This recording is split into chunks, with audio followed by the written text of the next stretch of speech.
शासकीय अधिकारी आणि कर्मचाऱ्यांच्या क्षमता वृद्धीसाठी केंद्र शासनाच्या मिशन कर्मयोगी अंतर्गत 2 ते 8 एप्रिल 2026 या कालावधीत महासाधना सप्ताह राबवण्यात येत असून या उपक्रमात विभागातील सर्वांनी सक्रिय सहभाग नोंदवावा असं आवाहन विभागीय आयुक्त जितेंद्र पापळकर यांनी केलं आहे।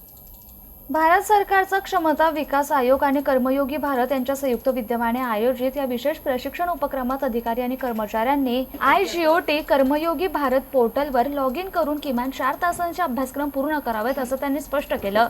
या उपक्रमातून शासकीय यंत्रणेला अधिक कार्यक्षम, तंत्रज्ञान स्नेही आणि परिणामकारक बनवणे हा आहे। डिजिटल गव्हर्नन्स, व्यवस्थापन, निर्णय क्षमता वाढविणे तसेच कृत्रिम बुद्धिमत्ता आधारित साधनांचा प्रभावी वापर या बाबींवर विशेष भर देण्यात येणार आहे। सतत नवीन शिकणे आणि स्वतःला अद्ययावत ठेवणे ही काळाची गरज आहे। महासाधना सप्ताह हा अधिकारी कर्मचाऱ्यांच्या गुणवत्ता वृद्धीसाठी मोठी संधी आहे।